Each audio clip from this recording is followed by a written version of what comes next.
Akkam jirtu har'a maayikiroo waanii chaaptar waanii wajjin ilaalla. Theory of consumer behavior in the demand kan jedhu wajjin ilaalla. Egaa gara fuulduraattis koorsiiwwan ikoonomiksiidhaan wal qabatan kamiyyuu maayikiroo ikoonomiksii akkasumallee koorsiiwwan garaagaraa chaanaalii kana irratti ni argattu. Barattoonni fireeshmaan ikoonomiksii barattan akkasumallee biizines riileetid fiildii dhuma manaajimentii akkaawuntiingii waan garaagaraallee warri maayikiroo ikoonomiksii fudhattan leekcharii baay'ee isin fayyada. Ispeeshaalii immoo chaanaaliin kun egzit egzaamii irratti qophaa'uudhaan bifa egzit egzaamiidhaaf isin qopheessuun koorsiiwwan ikoonomiksii irratti egzit egzaamii irratti dhufan chaanaalii kana irratti argattu. Har'a kan wajjin ilaallu maayikiroo ikoonomiksii waaniidha. Chaaptar waanii jechuudha. Mee wajjin haa eegalu. Egaa maayikiroo ikoonomiksii waanii chaaptariin jalqabaa theory of consumer behavior in the demand kan jedhudha. Mee wajjin haa ilaallu. Jalqaba iddoo gara barnoota kanaatti hin galin jalqaba taa'ummoota muraasa wajjin ilaalla. Konsuumer behavior jechuun maali? Konsuumer behavior iddoo ilaalin jalqaba konsuumer jechuun maal jechuudha? Konsuumer jechuun nama waan tokko konsuum godhu hundi keenya konsuumeriidha jechuudha. Uffata binnee fayyadamuu dandeenya, nyaata binnee fayyadamuu dandeenya, waan kamiyyuu wanti fayyadamu sun konsuum goona waan ta'eef namni hunduu konsuumeriidha jechuudha. Nama bishaan haayilaandii kana dhugaa yeroo ta'e bishaan haayilaandii kana biteen fayyadama waan ta'eef konsuum godheen jira jechuudha waan kana. Kanaafuu uffataas nyaataas maal waan fayyadamnu kamiyyuu konsuum gochaa jira jechuudha. Kanaafuu konsuumer behavioriin konseptii kana jalatti consumer behavior jechuun is meant how consumer decide on the basket of goods in the services they consume or is the way consumer take decision among various alternatives. Amma alternatiivii garaagaraa qabna wantoota tokko yeroo bituudhamu fakkeenyaaf suuqii yoo dhaqne kophee garaagaraatu dhiyaateera ta'uu danda'a. Kophee gosa garaagaraati. Kophee sana keessa dissaar goonee isa tokko filanna waan ta'eef maallaqa qabnu irratti hundoofnee isa kam akka jaalannu irratti hundoofneetiin dissaar goona tokko filanna keessaa jechuudha. Kanaaf konsuumer behavior jechuun amaluma konsuumeriin agarsiisu waan tokko yeroo bitu waan tokko yeroo konsuum godhu amala akkamii agarsiisa kan jedhu gara fuulduraatti chaaptarii kana keessatti diiteelii ilaalla waan ta'eef amma biraan darba. Consumer behavior is best understood in this three distinct steps jedha. Step 1 consumer preference. Consumer preference jechuun we need practical way to describe how people might prefer one good to another. Preference jechuun akkamittiin gudii lama keessa good X fi good Y yoo jiraate gudii isa tokko akkamittiin prefer godha akkamitti filata kan jedhu consumer preference just waa'ee filannooti jechuudha. Select gochuu wantoota opshiniin dhiyaate keessaa tokko fudhachuudha. Budget constraint immoo economics keessatti baay'ee murteessaadha. Step 2 budget constraint kan jedhu kuni baajata limited ta'e qabna. Baajata limited ta'e kanaan waan isa kan bitachuu dandeenya. Opshiniin nu jiru keessaa konsuumeriin tokko konsuum godhuun irratti baajata limited ta'e isa kan filata isa kan bitata kan jedhudha. Limited income qabna waan ta'eef jechuudha. Sadaffaan consumer choiceidha. Given their preference hin jira, limited income hin jira. Preference kanaaf san nuti filachuu barbaannuu fi limited income keenya hanqina maallaqaa qabnu irratti hundaa'uudhaan what combination of goods will buy to maximize their satisfaction.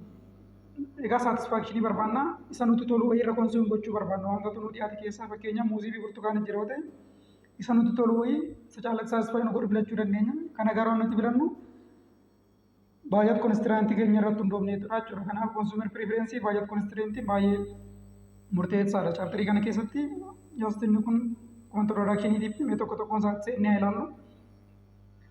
Consumer preference given in consumption bundles group of goods available for purchase how a consumer compare the goods. Consumption bundle garaagaraatu jira yoo ta'e fakkeenyaaf peestaalii tokko keessa muuzii lamaa fi burtukaana lamatu jiraatu. Peestaalii tokko keessa immoo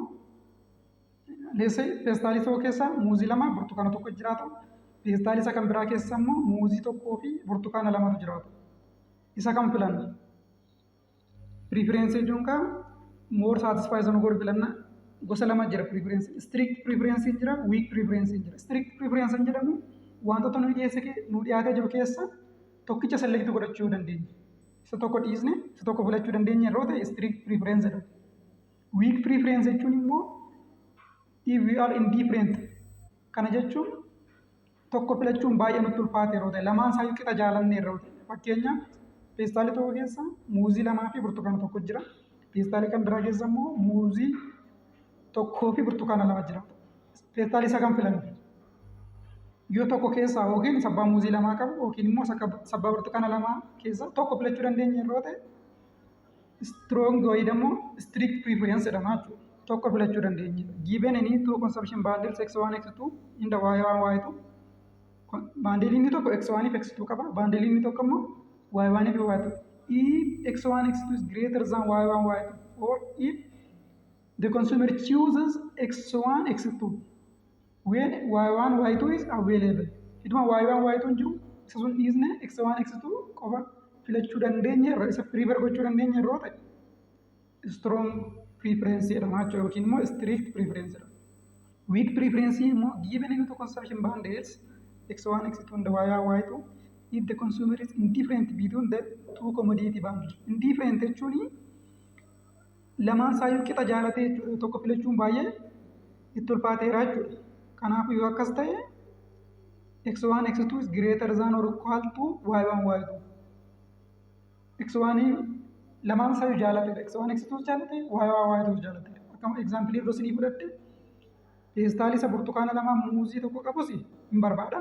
Peestaalii isa burtukaana tokko muuzii lama qabus hin barbaada. Lamaan saayyuu argate filachuun keessa tokko filachuun itti ulfaateera. Lamaan saayyuu qixa jaalateera jechuudha. Inni akkasii weak preference jedhama jechuudha.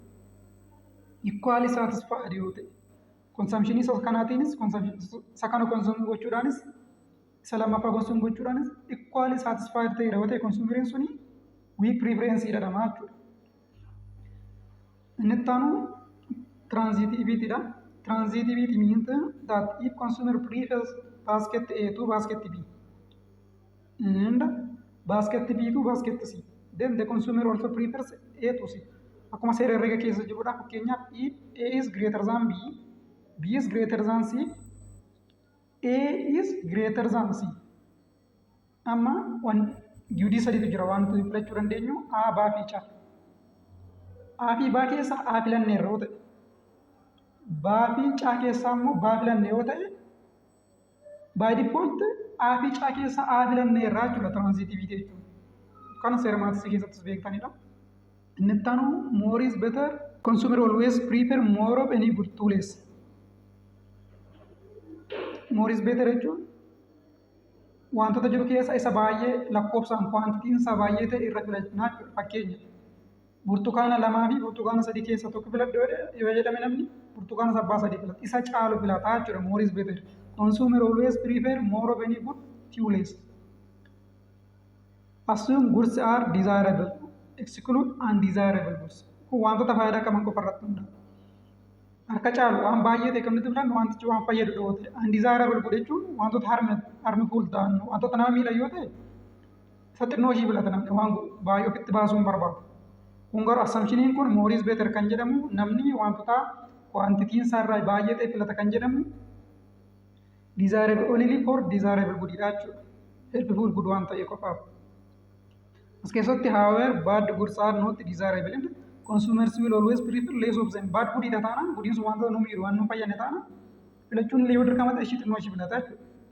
More is better jechuun garuu consumer prefers more goods isa caalatti baay'ee ta'e filata. Fakkeenyaaf chokoleetii tokko immoo chokoleetii shan sii wayyu jedhe namni more is better chokoleetii shan filata.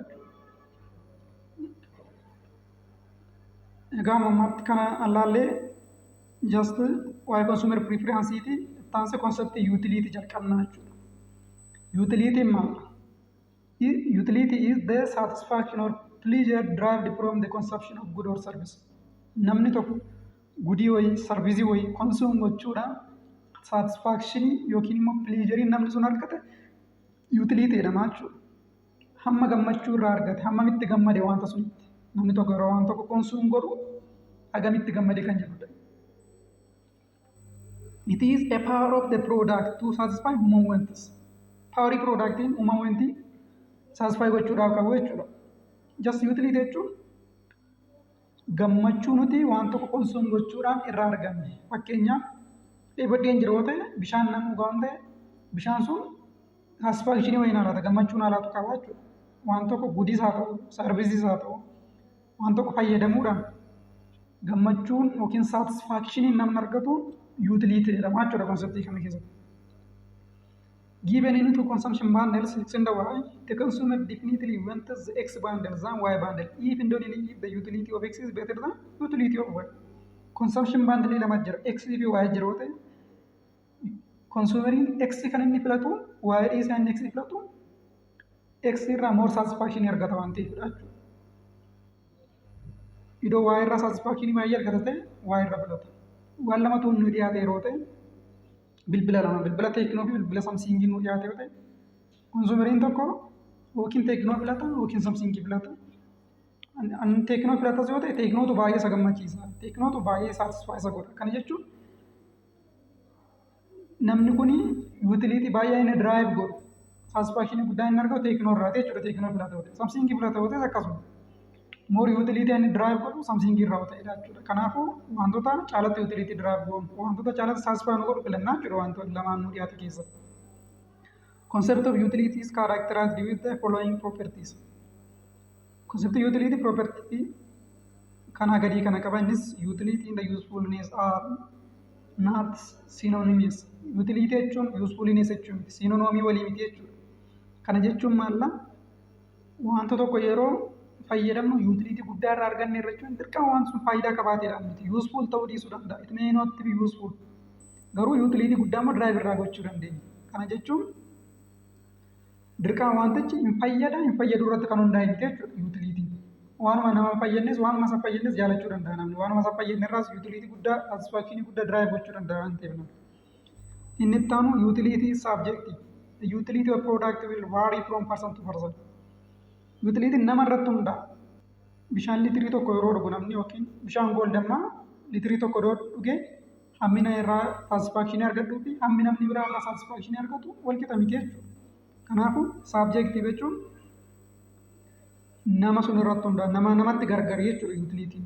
Namni hundi waan wal fakkaatu tokko yeroo konsuum godhu gammachuu qixa ta'e yookiin satisfaakshinii qixa ta'e irraa hin argatu. Kanaafuu abbaa isaa irratti hundaa'a jechuudha subjective. Usefulness is objective. Kana jechuun utility is subjective, usefulness is objective. Objective jechuun immoo wanti tokko useful inni jedhamu nama irratti hundaa'u osoo hin taane product sun irratti hundaa'a. Productiin sun dhuguma useful ta'uu isaa irratti kan hundaa'edha. Usefulness. Utilitiin garuu namni tokko waan sun irraa gammachuu argata moo hin argatu kan jedhu qofadha malee wantichi hin fayyadu hin jiru miti jechuudha. The utility of product can be different at different place in the time. Utilitiin nuti product tokko consume gochuudhaan drive irraa argannu, utilitiin nuti consume gochuudhaan argannu bakkaa bakkeetti akkasumallee yeroodhaa yerootti jijjiiramuu danda'a jechuudha. Bakka irratti hundaa'a. Fakkeenyaaf namni biyya ho'aa wayii jiraatu, fakkeenyaaf namni Samaraa jiraatu ho'aadha waan ta'eef jaaketti guddaa yabbuu yoo isaa geessitee fi uffata haphii ta'e uffata namatti hin yoo isaa geessite even birrii guddaadhaan kan bitame jaaketti guddaa sun iyyuu ta'e inni garuu kan inni filatu uffata haphiisudha. Maallaa itti dippiindi son pilees utilitii guddaa inni argatu yeroo sunitti wanta isatti hin yoo uffatedha. Kanaafuu bakka irratti hundaa'a jechuudha. Itti dippiindi son taayiman jedhamu fakkeenyaaf yeroo dheebonnee jirrutti bishaan dheebonnee jirru yoo ta'e nyaata bareedaa tokkoo fi bishaan nu dhiyeessanii isa keessaa tokko balaa dhugamuun jedhame bishaan namni itti filatu. Maallaa at that particular time kan nu barbaachisu bishaan waan ta'eef bishaan irraa satisfaakshinii guddaa irraa argina. Bishaan dura nu gammachiisaa jechuudha yeroo sunitti. Kanaafuu yeroo irratti hundaa'a bakka irratti hundaa'a utilitiin namni irraa argatu. Kanaafuu isaan kun propertii utilitiiti. Inni jalqaba utilitii usefulnessiin tokko miti. Utilitiin subjectividha. Usefulness is objective. Utility of product can be different at different places, different times. Isaan kun propertii isaaniitii beekuudha qabna jechuudha. Ittaan suuraa utility kan approach meeqa jira? Anittiin measure gochuu dandeenya. There are two major approach to measure or compare consumers utility. Utility consumeriin tokko argata. Kan nuti itti measure goonu lamatu jira jechuudha. Meetodii lama jira. Tokko cardinal utility approach and the other is ordinal utility approach. Approachota utility kana lamaan fayyadamneetii utility namni tokko drive godhee measure gochuu dandeenya jechuudha. The cardinal utility approach ilaalla. Ta'an suuraan immoo Amma cardinal utility approach video kana qofa irratti kan nuti ilaallu video lammaffaa itti aanu irratti immoo ordinal utility approach kan ilaallu ta'a. Mami what is cardinal utility approach? According to cardinal utility theory, utility is measurable like weight, height, temperature in the by arbitrary units of measurement called util in the form of 1, 2, 3 utils. Akka cardinal utility theory utility measurable dha. Akkuma dheerinni waan tokko meetiraan safaramu. Akkuma ho'inni fakkeenyaaf temperature degree celsius idhaan unit degree celsius tiin akkuma safaramu. Akkuma ulfaatinni waan tokko kiiloogiraama safaramuu danda'u utilitynis unit utils jedhamu safaramuu danda'a kan jedhu gosooti waan kana. Namni tokko waan tokko yeroo consume godhu hamma utility irraa argate unit utils jedhamu safaramuu danda'a. Kanaafuu waan util q util kudhaan argate util 20 argate jenneetini safarree lafa kaa'uu dandeenya. Hammi utility biraatti lakkoofsaan ibsamuu danda'a kan jedhudha. Akka cardinal utility theory. The cardinal school postulates that utility can be measured objectively. Akka cardinalistiitti utility objectively dha. Inni safaramu subjective osoo hin taane objectively safaramuu danda'a. For example, we may say that consumption of chocolate gives up 10 utils and a banana gives here 8 utils. Abdiin chocolate yeroo consume godhu 10 utils of utility drive godhe yoo ta'e gammachuun inni irraa argate 10 utils dha yoo ta'e banana immoo yeroo consume godhu 8 utils 8 gammachuu irraa argate yoo ta'e kanaafuu chocolateitu more satisfaction isaa laate jechuudha. An chocolateitu lakkoofsaan jala 10 utils dha kan banana immoo 8 utils dha waan ta'eef. From this we can assert that Abdi gets more satisfaction from chocolate than banana. Chocolate irraati caalatti satisfaction argateera jechuudha. Maaliif yeroo tokko chocolate fayyadamu 10 utils dha inni drive godhe utility isaa yeroo banana fayyadamu 8 utils of utility drive godhe waan ta'eef. Kanaafuu akka cardinal utility theorytti utility namni tokko waan tokko consume godhe argatu lakkoofsaan ibsamuu danda'a kan jedhudha. Assumption of cardinal utility theory assumptionoota kana qaba. Inni jalqaba rationality of consumer. Economics keessatti rationality of consumer baay'ee waan murteessaadha. Kana jechuun maal jechuudha? Main objective of consumer is to maximize his or her satisfaction. Objective consumer tokko hamma gammachuu argatu hamma satisfaction waan sun irraa argatu maximize gochuudha. Waan tokko consume godhee gammachuu guddaa satisfaction guddaa irraa argachuudha malee waan biraa miti jechuudha. Fakkeenyaaf consumeriin tokko waan lama isaa dhiyaate keessa waan isaan gammachiisan bitee yoo ta'e kun raashinaal konsumeriin jedhama. Maalla sababa wayii qabaa jechuudha sababa adda ta'e wayii waan isaan fayyadne bitoo ta'e. Yookiin immoo suuqii lamatu wal bira jira yoo ta'e suuqiin tokko widdii gurguroo ta'e suuqiin tokko rakkasa gurguroo ta'e suuqii mana isa widdiiti waan bira isaa ta'e fa'aa bitoo ta'e raashinaal konsumeriin jedhamu. Raashinaal konsumeriin garuu baajata qabu sun appilaayi godhee maallaqa isaa baasee more satisfaction argachuudhaaf qofa waan sun bita. Satisfaction sun argachuu qofa more satisfaction more ta'e satisfaction caalatti caalu gammachuu caalu argachuudhaaf qofa dhawoo ta'e karoorri konsumerii suni raashinaal konsumerii jedhama.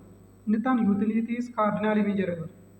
Cardinally measurable jechuun bifa lakkoofsaatiin ibsuu dandeenya. Waan utils two utils jennee bifa lakkoofsaatiin ibsuu dandeenya jechuudha utility drive bonus. In the constant marginal utility of money.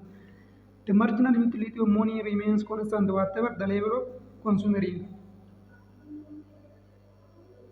In sadaffaan kuni sirriidha masirrii hin jedhu kan booda ilaaluu dandeenya. Amma garuu akka assumption cardinal utility theorytti constant marginal utility of money. Birrii tokkorraa utility namni tokko argatu birrii tokkorraa satisfaction namni tokko argatu yeroo hundayyuu wal qixa. Namni sun har'a birrii kuma tokko yeroo qabus iddoonni birrii kuma tokko harkaa qabuuti birrii tokko isaa kennite satisfaction inni birrii tokkitti sun irraa argatuu fi iddoonni birrii miliyoona tokko harkaa qabuuti birrii tokko yoo isaa dabalte satisfaction inni argatu qixxumatti gammada. Birriin tokko gammachuun ishiin namaaf laattu qixxeedhuma. Namichi sun sooressa isaa ta'u hiyyeessa isaa ta'u birrii harkaa qabaas haa ta'u hin qabus haa ta'u birrii tokko namicha suniif kennitee ta'e namni sun birrii tokko wayii yeroo argatu gammachuu inni birrii tokko irraa argatu qixxeerumaan jedhudha. Constant marginal utility of money. The marginal utility of money remains constant whatever level of consumer income. Income inni qabu irratti galii isaa irratti hundaa'u jechuudha. Birrii tokko irraa utility inni argatu waluma qixxaadha yeroo hundayyuu jedhu. Diminishing marginal utility. Sarfaffaadha. Diminishing marginal utility jechuun utility derived from each successive units of commodity diminish. Successive units of commodity irraa utility nuti argannu hir'achaa deemaa kan jedhudha inni kun. Fakkeenyaaf burtukaana 5 nyaachuudhaaf jirra yoo ta'e burtukaana jalqabaa isa tokkoffaa yeroo nyaattu gammachuun ati irraa argattuu fi burtukaana isa lammaffaa yeroo nyaattu satisfaakshiniin ati irraa argattu qixxee miti. Hammuma nyaachaa deemtu satisfaakshiniin tokkoon saarraati. From each satisfaakshiniin ati argattu hir'achaa deemaa. Fakkeenyaaf akka kaarnaaliitti burtukaana jalqabaarra satisfaakshinii 10 yuutilsii 10 argatte yoo ta'e isa lammaffaarraa immoo burtukaana lammaffaarraa immoo satisfaakshinii yuutilsii 8 argatte ta'uu danda'a. Isa ittaanurraa immoo yuutilsii 7 argatta. Hammi satisfaakshinii ati irraa argattu hir'achaa deema. Akkuma moor gudoo jedhamu moor sarvisii amma konsuum gochaa deemtu satisfaakshinii ati argattu irraa hir'achaa deema kan jedhu. Inni shanaffaan limited money incomeedha. Budget constraintiin hin jira jechuudha. Maallaqa inni namni kamiyyuu qabu limitedidha. Waan fedhu hundayyuu bituu hin danda'u. Kanaafuu yeroo filatu maallaqa isaa irratti hundaa'a jechuudha. Sababa budget limitationii dhimma barbaadu dhiisuun hin jira. Limited money income jedhus assumption isaa keessaa tokkodha. Inni ja'affaan the total utility of basket of goods depend on the quantity of the individual commodities. Total utility basket of goods irraati consumeriin sun argatu idaama tokkoon tokko utility suniiti jechuudha. Fakkeenyaaf if there are any commodities in the bundle with quantities x1, x2, x3 any number of commodity tu jira yoo ta'e commodity garaagaraa commodity inni jalqabaa baay'inni isaa x1 dha quantity isaa commodity inni jalqabaa baay'inni isaa x2 dha yoo ta'e total utility nuti argannu utility derived from x1 plus utility derived from x2 plus utility derived from x3 tokkoon saarraa utility derived goone sun ida'am walitti hidhameetidha jechuudha. Total utility consumption wantoota garaagaraa irraa arganne tokkoon saarraa utility arganne walitti hidhamee total utility ta'a jechuudha. Assumptiononni kuni assumptions of kernel utility theory dha. Assumptionota ji'aan kana qaba. Egaa ittaansuudhaan total and marginal utility ilaalla. Total utility jechuun maal? Marginal utility jechuun maal? Total utility is the sum of the utility derived from all the units consumed of the commodity. Commodity garaagaraa yeroo consume goonu tokkoon isaarraa utility argannu wayii qabna. Tokkoon isaarraa satisfaction argannu wayii qabna. Total utility jechuun idaama tokkoon utility commodity sun irraa arganne jechuudha. Utility derived from x1 plus utility derived from x2 akkuma amma jenne idaama isaati jechuudha. Total utility tokkoon commodity sun irraa utility arganna walitti hidhaane total utility arganna.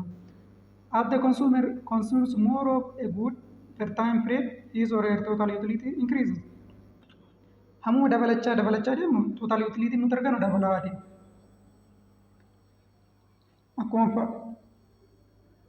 Akkuma dura fakkeenyaa sinii kaasee fakkeenyaa burtukaana 5 jira yoo ta'e burtukaana jalqabaa yeroo nyaannu utility ammatti arganna.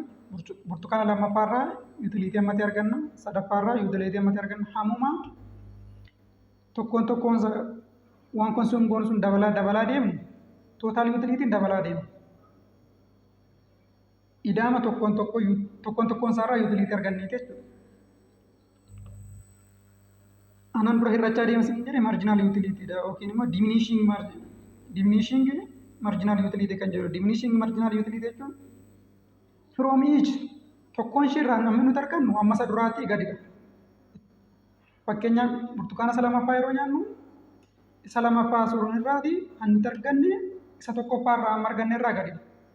Tootaalii yoo idaane garuu isa tokkoffaarraa hin arganne. Ida'uu isa lammaffaarraa yuutiliitii arganne. Ida'uu isa sadaffaarraa yuutiliitii arganne yeroo deemu tootaalii yuutiliitiin garuu dabalaa deema jechuudha. Marjinaal yuutiliitii turrata malee. However, there is a saturation point. Total utility kun dabalee kee yeroo saturation point yoo irra gahu qabaachuu beyond which consumer will not be capable of enjoying any greater satisfaction from it. Wantoota baay'ee yeroo consume gochaa deemnu total utility dabalee yeroo ta'e wayii irratti amma more consume total utility dabaluu dhiisaa jechuudha. Amma sun nu gaheera jechuudha waan sun fakkeenyaaf chookoleetii baay'ee dhiyaate yeroo ta'e isa jalqabaa nyaannaa. Utility wayirraa diraaf goona chookoleetii lammaffaa nyaanna. Utility wayirraa diraaf goona jenne yeroo ta'u hin kurna nu gaha waan ta'eef isa fakkeenyaaf isa kurnaffaa isa 11ffaa wayii yeroo nyaattu sitti baay'ateera waan ta'eef homaa satisfaction irraa argattu hin qabdu utility irraa diraaf gootu hin qabdu. Saturation point irra geesseeftaa jechuudha siif dabalaan hin jiru jechuudha. Isarratti yommuu dabarte moor nyaattoote satisfaction isaa fi dissatisfaction gochuu jalqabaa jechuudha. Si jibbisiisuu danda'a wantichi. Total utility irrachuu jalqabaa jechuudha dhagee maximum irra ga'e. Anittaanu marginal utility dha. Marginal utility jechuun immoo the extra satisfaction a person receives over a given period by consuming one more unit of good is called marginal utility. One more unit of good consume yeroo goonu extra satisfaction nuti argannu marginal utility. Fakkeenyaaf akkuma dursinii kaase chookoleetii dha amma nyaachaa jirru chookoleetii jalqabaa nyaanne achi chookoleetiin tokko yeroo dabalamu isa lammaffaa yeroo nyaannu waan moor chookoleetiin tokkitti yeroo nu dabalamtutti satisfaakshiniin dabalataa nuti argannu marjinaal yuutiliitiidha jechuudha. Amma nuti dura konsuum goone irratti piroodaaktiin tokkittiin yeroo nu dabalamtutti moor konsuum yeroo goonutti satisfaction nuti argannu marginal utility. Marginal utility jechuun additional utility or utility derived from addition of one more unit of consumption jechuudha. The extra satisfaction a person receives over given period by consuming one more unit of good is called marginal utility. Is total utility per change in the amount of product consumed. Marginal utility jechuun change of total utility over change of amount of consumption ira jechuudha. Amma consume goone sun. In other words, marginal utility is change in total utility results from consumption of one more unit of product. Total utility irratti difference nuti hammami. Additionally, one more unit of product consume yeroo goonu kan jedhu walumaa galatti graphically it is slope of total utility. Marginal utility jechuun slope of total utility dha jechuudha. Mathematically, marginal utility equals change in total utility per change in amount of product consumed.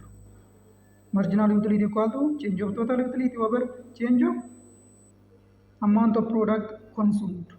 Nugubba change of total utility iru change of quantity consumed yoo jenneerre marginal utility arganna jechuudha.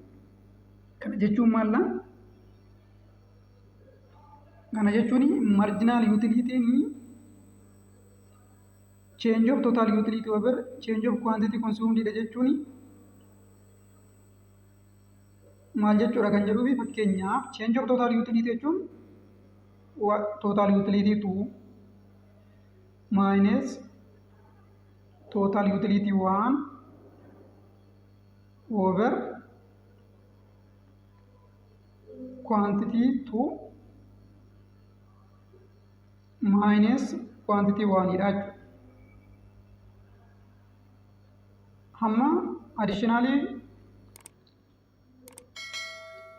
one more consumption one more yeroo consume goonu additionally wanta yeroo nu dabalamutti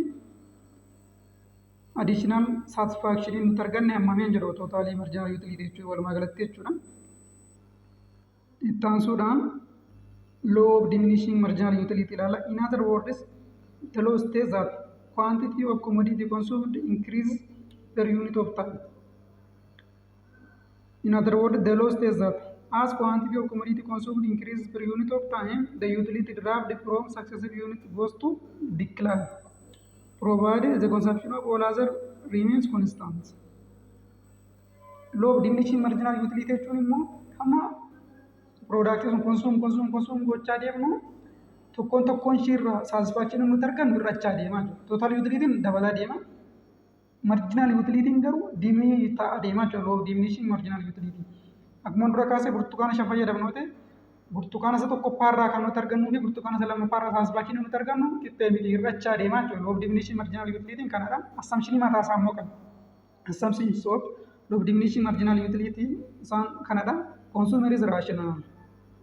Objective consumer maximum satisfaction argachuudha jechuudha. Kaloorii consumer suni maximum satisfaction argachuudha jechuudha. Consumer is rational jechuun itti aansuudhaan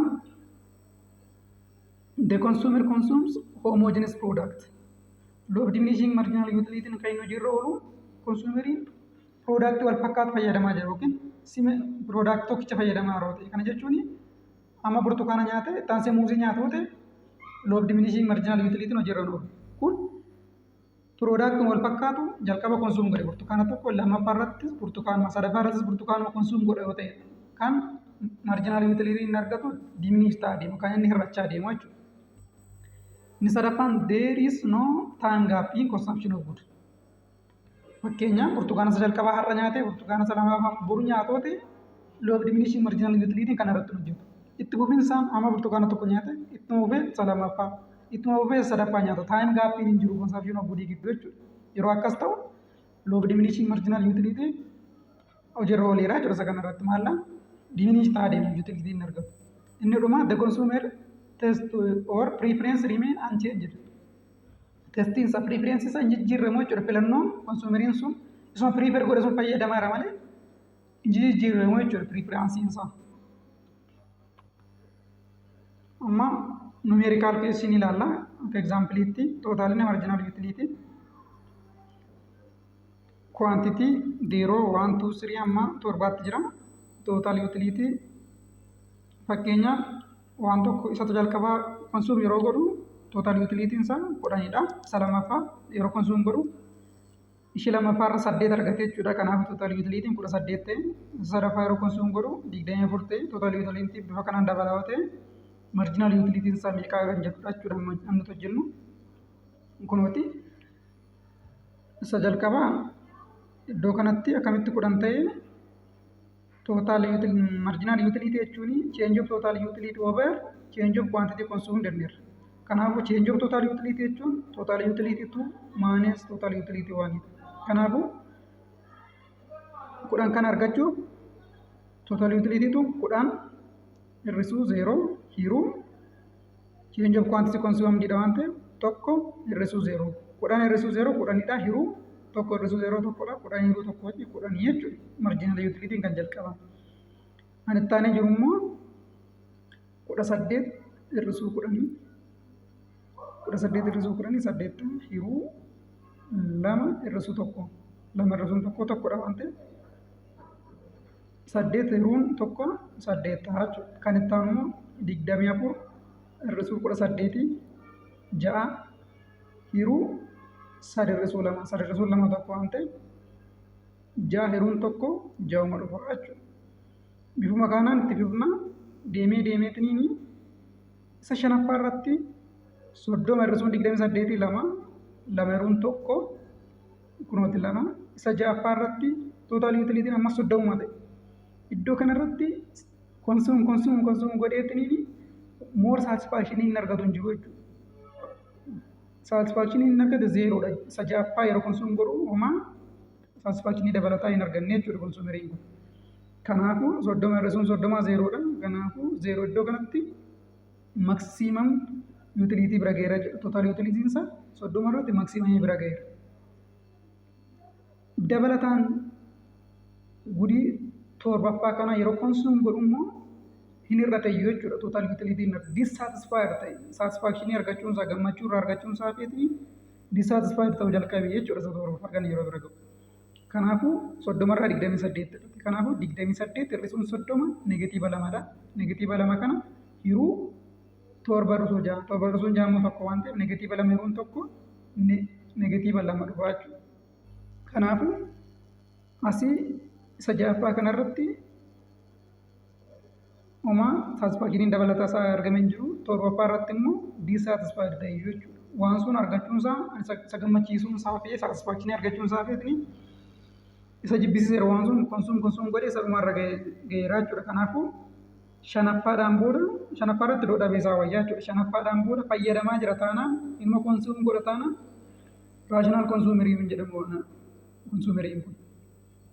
The total utility first increases reaches maximum when the consumer consume 6 units in then declines as quantity consumed increases. Yeroo kamiyyuu amallee total utility kana jalqaba dabalaa dhufan ittaan suudhaan maximum irra ga'a ittaan suudhaan hir'achaa jalqabaa jechuudha. Ammoo more consume goonu jalqaba dabalaa dhufe maximum irra ga'a saturation point irra ga'eera jechuudha jaffaa kana irratti. Isaan booda torbaffaa irratti duubatti deebi'aa jechuudha. On the other hand, marginal utility continuously declines even becomes zero or negative as quantity consumed increases. Mee marginal utility immoo alaala. Akkuma irraa law of diminishing marginal utility irratti haasofne quantity jalqaba isa tokkoffaa kana yeroo consume godhu utility hin argate 10dha. Quantity isa lammaffaa immoo yeroo consume godhu tokkoon ishee irraa jechuudha utility hin argate 8. Quantity sadaffaa immoo yeroo consume godhu utility hin argate 6. Kanaafuu marginal utility hir'achaa tokko amma consume gochaa deemu marginal utility hir'achaa law of diminishing marginal utility kanadha hir'achaa dhufeetiin ja'affaa irratti yeroo total utility maximum irra ga'u marginal utility 0 ta'a. Torbaffaa irratti yeroo total more consume godhamu torbaffaa irratti marginal utility immoo negatiivatti deebi'a jechuudha. Kanaafuu marginal utility irrachaa dhufee 0 ta'e negatiivas ta'e kana jechuun marginal utility 0 negatiivas dhufuu danda'a jechuudha. Mi'eessuma kana gara giraafiitti jijjiirree akkasuma according to cardinal approach giraafiin total utility fi marginal utility kana fakkaata. Kun inni jalqaba gubbaarra jiru kun total utility dha. Jalqaba akkuma consume gochaa deemnu fakkeenyaaf isa lammaffaa irratti total utility isa 18 dabalaa dhufe ja'affaa irra yeroo ga'u isuma giraafiidhuma isa kanaati kan nuti kaasaarru ja'affaa irra yeroo ga'u maximum irra ga'e asii dabalaa dhufe ja'affaa irratti maximum saturation point irra ga'e then ja'a bira dabarree torbaffaa yeroo consume goonu decline ta'a akkas total utility first increases reaches maximum then decline ta'a jechuudha. Marginal utility immoo an jalqaba 10 ittaansi 8 ja'achaa akkuma deemu guddaarraa asiin gadi irrachaa deemaa jechuudha. Isa jalqaba yeroo argatu 10 naannoo kana ittaansi 8 jechaadhumarraa irrachaa dhufa asitti isa ja'affaarra yeroo ga'u gudii ja'affaa 6 unity consume yeroo godhu marginal utility 0 ta'e jechuudha. Kun x axis kana cross godhachuun marginal utility iddoo kanatti 0 ta'e. Torbaffaa yeroo consume godhu immoo bira darbee marginal utility negative ta'e jechuudha. Kanumarraa mee property total utility marginal utility property gaaffisaa naa ilaallu when total utility is increasing marginal utility is positive. Asirratti total utility yeroo dabalaa jirutti marginal utility positive dha. Kun hamma dhufee ja'arra ga'utti total utility yeroo dabalaa jirutti marginal utility kun positive dha. 0 dha walidha jechuudha. Kun iddoo kana hundarratti marginal utility positive dha. When total utility is maximum marginal utility equal to 0. Iddoo kanatti total utility maximum yeroo ta'etti marginal utility immoo 0 ta'e ja'affaa irratti jechuudha. Quantity consumed in ja'affaa irraa rogotti total utility maximum marginal utility immoo 0. When total utility is decreasing marginal utility is negative.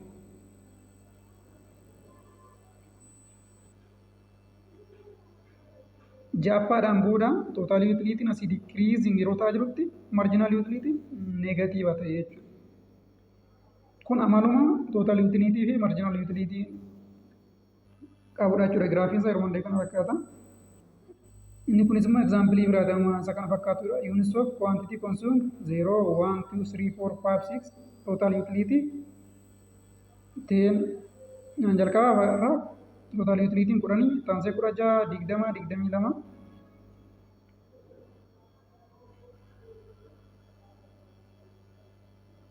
marginal utility argame immoo 0 dha kudhanii taansuudhaan 16 rassoo 10ti yeroo tokko 6 dha taansuudhaan 20 rassoo 16ti afurii dhuma kana marginal utility total utility graafiin isaa akkuma gubbaa kanadha marginal utility immoo isattaanii jala jirudha measuraasme property isaanii ilaalu total utility increase at an increasing rate when marginal utility is increasing iddoo kanatti marginal utility increasing yeroo taatu kanatti amma pointii biitti total utility increasing by increasing rate iddoo kanarratti increase inni ta'u increasing rate total utility increases at decreasing rate when marginal utility starts to decline pointii biitiin booda yeroon decline ta'u jalqabutti total utility marginal utility decline yeroo ta'u jalqabutti garuu positive amma equation irra ga'utti total utility man increase ta'u decreasing rate dhaan jechuudha. Reach maximum way marginal utility 0 akkuma sadura yeroo marginal utility 0 total utility maximum irra ga'achuudha. Taansuudhaan cardinal utility approach dhuma keessatti equilibrium of consumer ilaalu. The consumer is said to be at optimum or equilibrium when he or she maximizes utility subject to income constraint. Akkasa kanaan dura ilaalle amma total utility maximum irra ga'utti consumeriin tokko fayyadamuudhaaf baajanni sangachuu danda'a. Kanaafuu baajata limited ta'e sun fayyadameetiin maximum utility hin argachuu danda'u pointii equilibrium irratti jechuudha. Maximum utility with budget limitation or budget constraint jechuudha. Kanaafuu the utility maximizing consumer reaches equilibrium point where he allocates his money in such a way that the last per spent on each commodity yield the same utility and his money income available for the purchase of the good has been exhausted. Equilibrium point irra geera kan jedhamu maallaqa qabu san hunda fayyadameetiin income isaa birrii 10 qabaate birrii 10 qabu sun hunda baaseetiin maximum utility kan inni irratti argachuu danda'u equilibrium point jedhama jechuudha. Amma total utility itti deemuudhaaf maallaqa argachuu danda'a jechuudha. Kanaafuu amma maximum total utility amma maximum bira ga'utti deemuudhaaf maallaqa argachuu danda'a. Limited budget sun fayyadameetiin maximum satisfaction in argachuu danda'u equilibrium point irratti jechuudha. Equilibrium of consumer in case lama hin dhagamne ilaallu. Case inni jalqaba the case of one commodity tokko qaba. Fakkeenya burtukaana ta'e burtukaana tokko qaba. Burtukaana qaba. Muuzii waan garagaraa irratti makiin. Kophee yoo ta'e kophee qaba. Commodity tokko qaba. Irratti akkamittiin equilibrium bira kan inni ga'uu danda'u yeroo pricein wal qixa marginal utility ta'edha jechuudha. The equilibrium condition of consumer that consumer consumes a single good X occur when the marginal utility of X is equal to market price. Single commodity tokko yeroo consume godhu equilibrium price equilibrium condition bira kan inni ga'u yeroo price isaa wal qixa marginal utility ta'edha jechuudha. Hammi price inni kanfalee fi marginal utility argate qixa yeroo ta'utti equilibrium condition irra ga'eera jedhama jechuudha. Price equal to marginal utility dha jechuudha walumaa galatti. Mee graafii kana ilaallu karaa kanaan marginal utility jira. Karaa gadii quantity consumed dha. Y axis marginal utility jechuudha.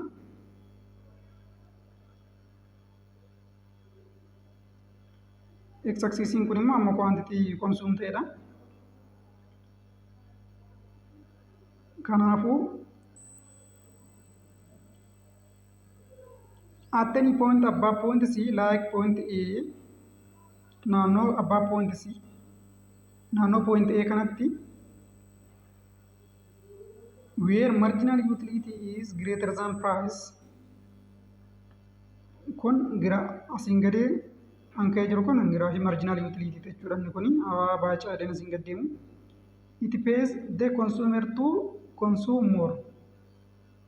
Kana jechuun maalla naannoo point A kanatti marjinaal yuutiliitii guddaadha inni argatu. Marjinaal yuutiliitii inni argatu piraasii irrayyuu caalee jira.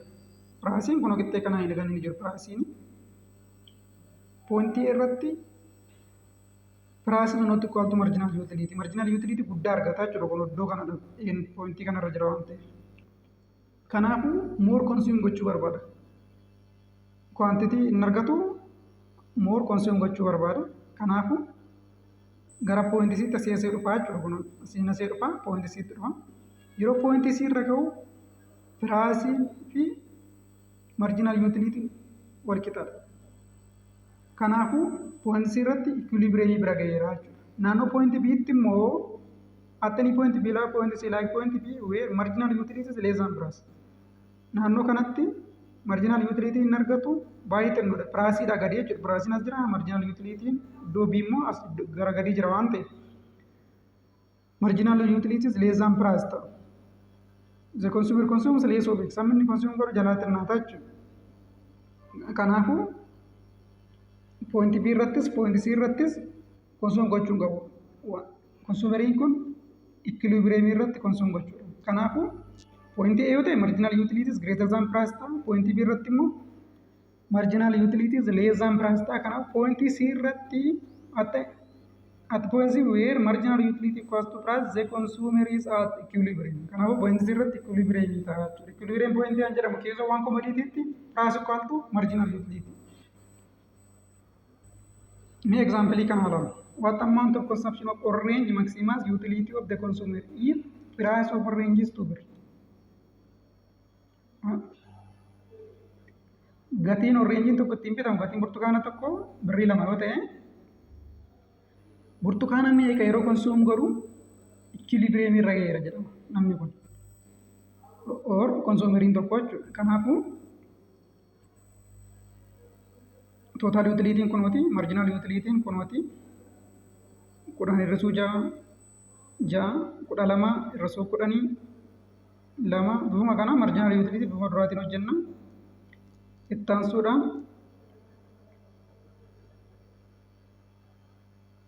since at the consumption level of 3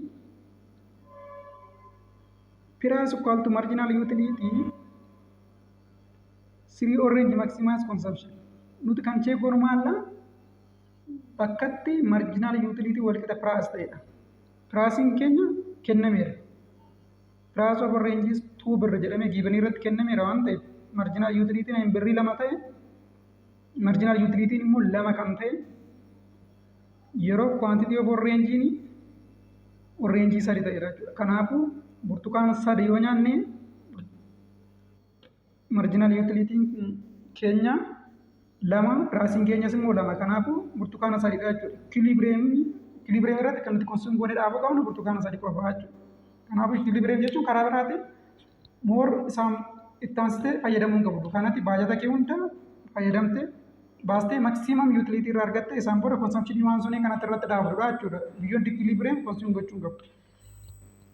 Kanaafuu orangein pricing isaa 2 marginal utility isaas immoo 2 kan inni ta'e quantity of orange 3 quantity of orange irratti jechuudha. Kanaafuu since at consumption level of 3 price equal to marginal utility equal to Q 3 orange maximizes consumption. Maximum utility kan hin argannu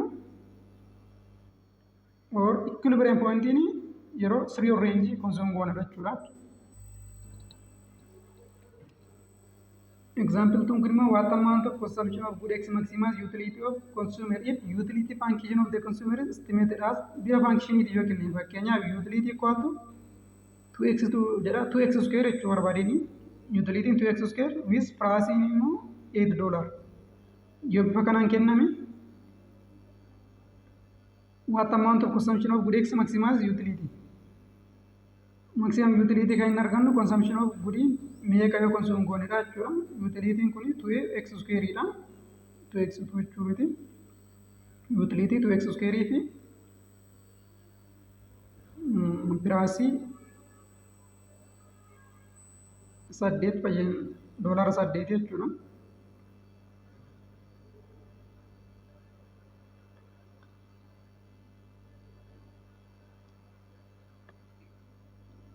utility to x square general. The marginal utility of good x is derived derivative of the utility function with respect to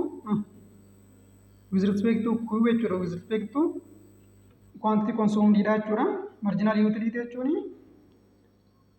slope of total utility dhanneedha. Kanaafuu derivative of total utility with respect to quantity consumed jechuudha. Kanaafuu marginal utility equal to derivative of total utility with respect to quantity consumed x. Kanaafuu 2x square derivative goonoo ta'e 4x ta'a. Konseptii derivative duubatti deebitanii ilaaluu dandeessu. 2x square derivative yeroo ta'u 4x ta'a. Kanaafuu equilibrium irra kan ga'u immoo marginal utility ni walqixa piraasii yeroo ta'udha. Kanaafuu marginal utility 4x sanna piraasiin immoo given gubbaatti kennameera $8 4x walqixa 8 over 4 yeroo jennu x lama nu dhufa. Kanaafuu quantity x lama yeroo consume godhu consumeriin kun equilibrium irra ga'a jechuudha. Inni keezii lammaffaadha. The case of 2 or more commodities. Akkasa kanaan dura commodity tokko osoo hin taane commodity garaagaraa consume ta'uu ta'e. For the case of 2 or more goods, the consumer equilibrium is achieved when marginal utility per money is equal for each purchase and his money income available for purchase of goods is exhausted. Keezii lamaffaan kun immoo criteria lama qaba jechuudha. When marginal utility per money spent is equal for each good purchase. Marginal utility jalqaba yeroo piraasii jalqaba walqixa marginal utility commodity lammaffaa yeroo piraasii commodity lammaffaa walqixa yoo ta'ee fi maallaqni inkaamiin namichi sun qabu inkaamiin konsumeriin sun qabu tootaalii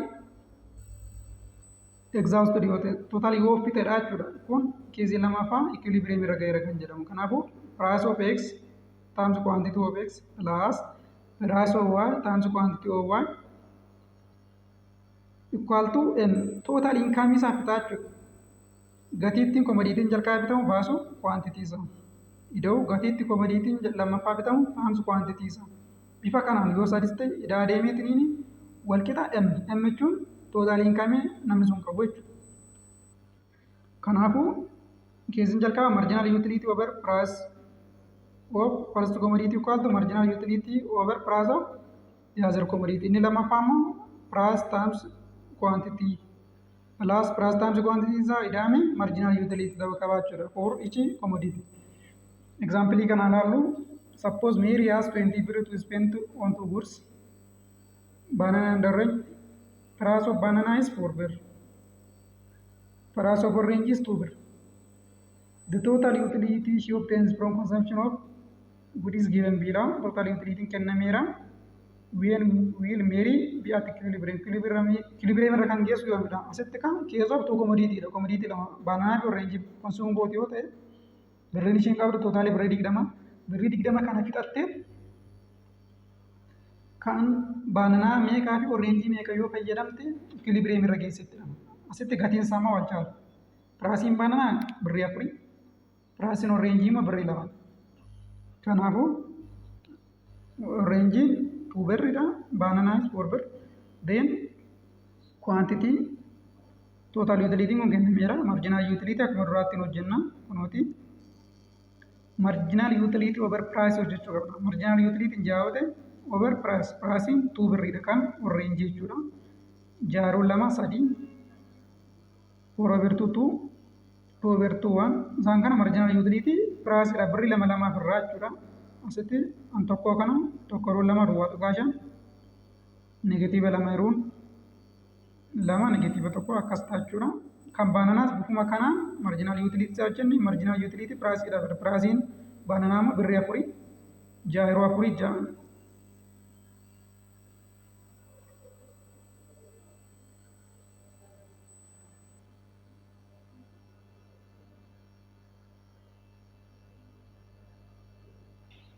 asitti dogongoraan barreeffameera. Kun marginal utility ni 6 yeroo 4 tokko tuqaa 5 dhaan isa kana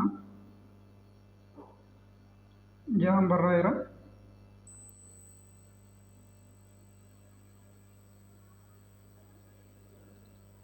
Jaaruu 4 kudha jaaruun 4 12 yeroon afurii 3 8 yeroon afurii lama bifuma kanaan xumurreeti asitti keezii lama laallaa jiru. First keezii marginal utility over price of range equal to marginal utility over price of banana ta'uu qaba. Inni lamaffaa consumer money is exhausted maallaqni inni qabu irratti dhumuu qaba jechuudha. Kanaafuu marginal utility of range over price of range equal to marginal utility of banana over price of banana kan inni ta'u eessatti fakkeenyaaf bakka itti inni wal fakkaatu laalla. Marginal utility over price kan orange sarara kanadha. Kan banana immoo sarara singarii kanadha. Kanaafuu asitti marginal utility over price sadi kan ta'e jira fakkeenyaaf kan orange bakkitti kan banana sadi ta'e jira. Kanaafuu bakkitti wal fakkaatu tokko arganneerra jechuudha. Marginal utility over price of orange equal to marginal utility over price of banana sadi irratti wal fakkaata. Keezii jalqabaa hin guutaa marginal utility over price an jedhu hin guutaa jechuudha. Garuu maallaqni inni qabu irratti gaa'ee hin jedhu kan nuti eegnu yookiin immoo exhaust ta'a irratti dhuma. Fakkeenyaaf emmiin keenya gaaffii isaa irratti kenname total income consumerii kana birrii 20 20 bir. Kanaafuu birrii 20 kana baaseetiniin kana bituu danda'a hin jedhu eeggoona. Leessee asii price of orange is 2 bir. Kanaafuu marginal utility over price sadi kan ta'e orange'n qixxee kana yoo dhufne orange'n tokkodha jechuudha. Quantitiin orange tokko yoo bite birrii lamaan bite jechuudha. Kan isa kana kan bananaa immoo qixuma isaatii yoo dhufne marginal utility over price sadi kan inni irratti ta'e quantitiin isaa sadi ta'eetidha jechuudha. Quantity of banana sadi baasuun afurii birrii afurii waan ta'eef sadi baasuun afurii 12 asisuni birrii 2 12 ida'uun 2 birrii 14 birriin 20 isaa irratti hin dhumne jechuudha. Kanaafuu sadaffaan marginal MU over P isaa walqixa yoo ta'u quantity isa lamaffaa criteria isa lamaffaa satisfying goone waan ta'eef inni kun hin ta'u. Ani ittaanuma criteria ittaanu check goona. Ambiraammoo barbaanna jechuudha. Asitti MU over P lama kan jedhu jira. Asis lama kan jedhu jira. MU over P isa lama bakka ta'e qaba. Lama kan ammoo check goona. MU over P bakka lama ta'etti quantitiin isaa lama baasuun birrii 2 birrii 4 baaseera jechuudha asitti. Ani isa kana ammoo bakka lama ta'e kanatti 4 baasuu kan bananaa 4 baasuun birrii 4 16. Kanaafuu 16 bananaatti birrii 16 baaseet orangeetti immoo kunoo qixxee lamaatiin quantitiin isaa lama baasuun birrii 2 immoo 4 waan ta'eef birrii 20 baasee jechuudha. Total muniin isaas exhausted criteria lamaaniyyuu confirm nu godha jechuudha. Inni kun marginal utility over price of orange'n walqixa marginal utility over price of banana 2 bakka ta'e kanatti satisfy godha jechuudha lamaan isaa. MU over P isaas walqixa birriin namni sun qabu 20 sun exhausted ta'a jechuudha. That the consumer will be at equilibrium when he consumes 2 quantities of orange or quantities of banana. Qixxee lamaan kanaan orange lama jechuudha. Asitti immoo MU over P bakka lama ta'etti kan banana orange'n 4 jechuudha. Banana 4. Kanaafuu 2 quantities of orange and 4 quantities of banana baasa jechuudha. Egaa ammammaatti cardinal utility cardinal approach maal fakkaata kan jedhu ilaalleerra. Limitation isaa inni jalqaba limitation inni qabu assumption of cardinal utilities doubtful because utility may not be quantified. Akka inni jedhu utilitiin 1 utils 2 utils 3 utils jedhamee safaramuu hin danda'u. Or utility can't be measured absolutely. Kanaafuu Limiteeshiniin yookiin dogongorri kaardinaal yuutiliitii inni tokkoffaan kanaa jechuudha. Akka inni jedhu sana miti. Inni waan yuutiltuu yuutileenni safaruu dandeenyadha. Garuu akkas miti jechuudha. Inni lammaffaa the assumption of constant marginal utility of money is unrealistic. Akka kaardinaal yuutiliitii approachiin jedhutti namni tokko independent of his income birrii tokko qaba soo ta'e birrii 1000 qaba soo ta'e ati additionally birrii tokko yeroo argatu additionally birrii tokko yeroo isaa kennamutti satisfaction argatu wal qixaadha. Kunis immoo dogongora jechuudha. Assumptionoonni kun lamaan dogongora. Limitation of cardinal approaching kana fakkaata. Egaa viidiyoo isa kanarratti cardinal utility ilaalleerra. Viidiyoo itti aanu irratti immoo ordinal utility theory kan laallu ta'a. Chaanaalii kana subscribe gochuun dagatina.